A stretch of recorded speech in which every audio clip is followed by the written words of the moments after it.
Great. So you are doing wonderful in the course, and I want to say awesome. Now, I know that we've had moments where you've done your contentment chart, you've had an opportunity to journal about that experience, and you've also had an opportunity to think about the things you desperately, desperately desire. And now we have an opportunity to talk about the role that time plays when it comes to reaching our personal and professional goals. Do you know what? Time is very interesting. First of all, we have 24 hours in a given day, and everyone has an opportunity to decide what they do with the 24 hours they are given. So, it's interesting to see how much time we have and what we do with the time that we have.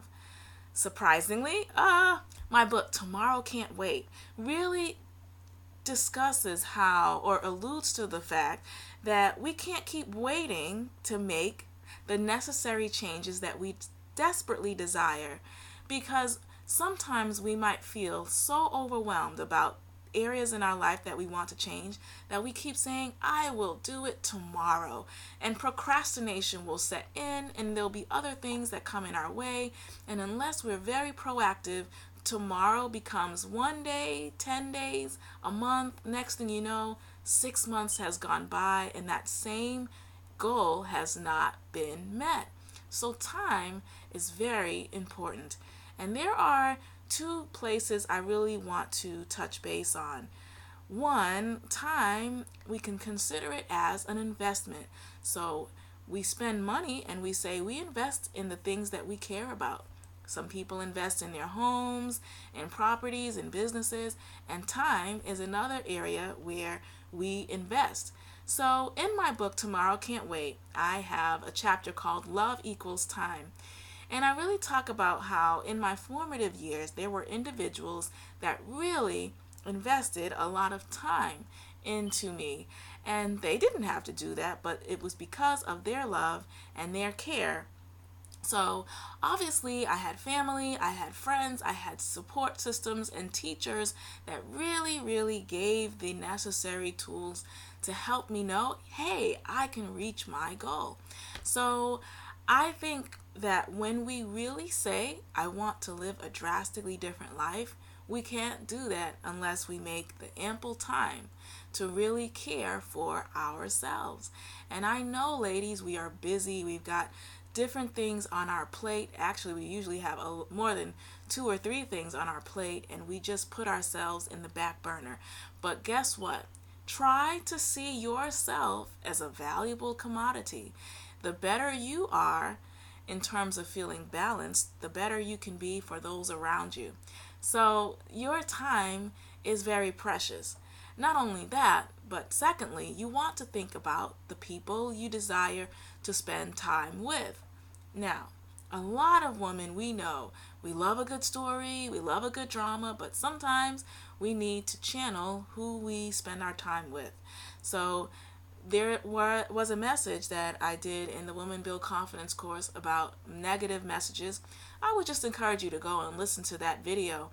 But messages and who you hang around are very important to consider, because we know from research that our external influences play a role on whether or not we see ourselves in a positive or negative light, which is why I would bring it to your attention to think about your contentment chart.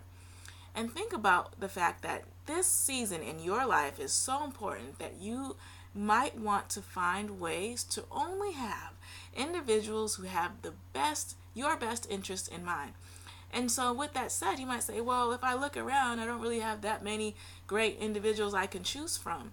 Well, it's okay. When you're starting from scratch, you can start by reading, by having supplements, by looking at videos, listening to leaders in the area that you want to change, and going to group meetings, going to events that are going to help you develop in that given area. So there are tools, and you can start by yourself.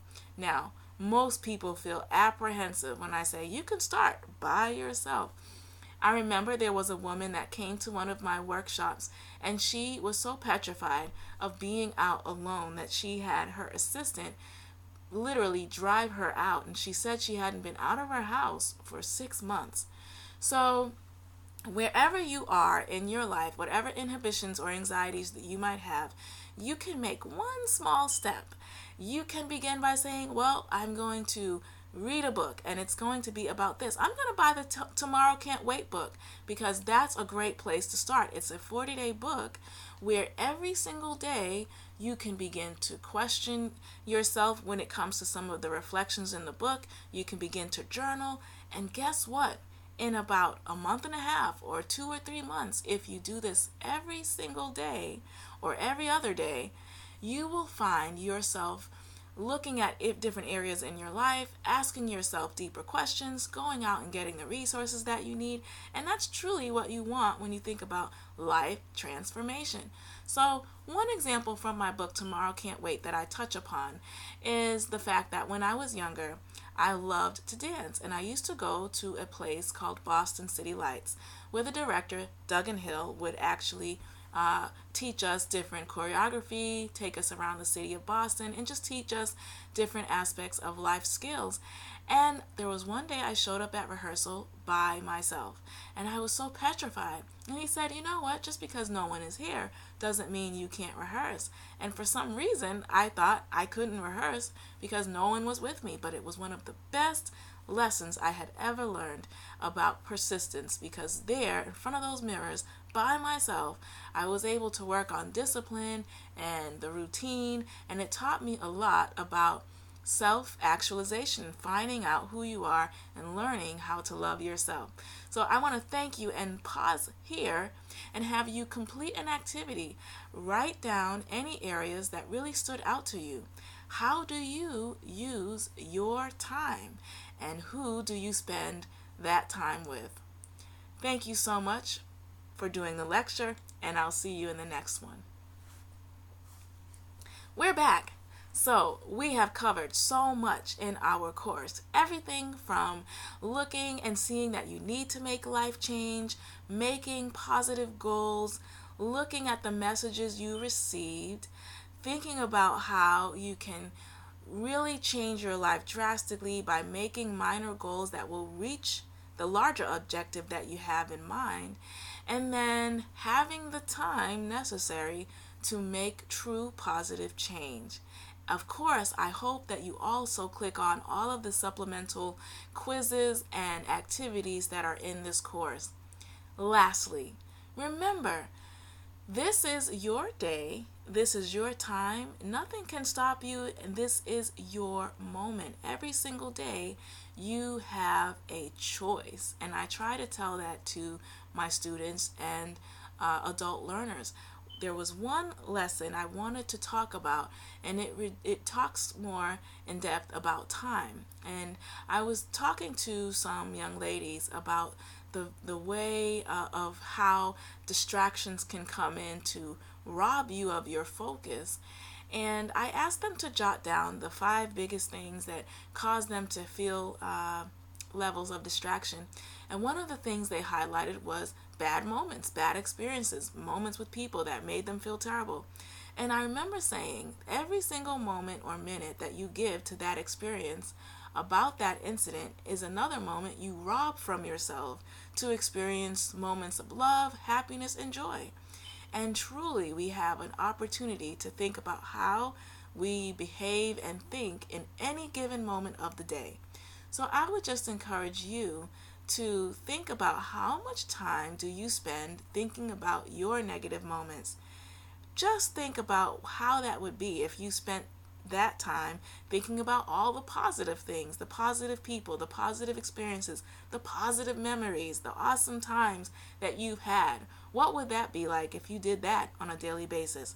So take a moment and complete this activities chart to say, here are the top 5 moments in my life in the past 2 or 3 years that really bring me a smile. And take a moment, look at that, and ponder on those areas for the next day or so. I hope that you reflect on this assignment as much as needed, because sometimes when we're going through tough moments in our life, we need to often be reminded of the moments that were good. So thank you so much for tuning in to this lecture, and please jot down in your journal your thoughts about this lecture. Hello, everyone. Hello, everyone. Thank you again for taking the Tomorrow Can't Wait Live This Life coaching series. My name is Dr. Alana DeGrassa, and I'm so glad that you have taken this series. You know what? True life change takes time, dedication, and commitment, and you are on a great journey towards that type of life transformation. I hope that you would continue to find out how you can make changes in your life today instead of waiting until tomorrow, because tomorrow can't wait. I'll see you soon. Onwards. Bye-bye.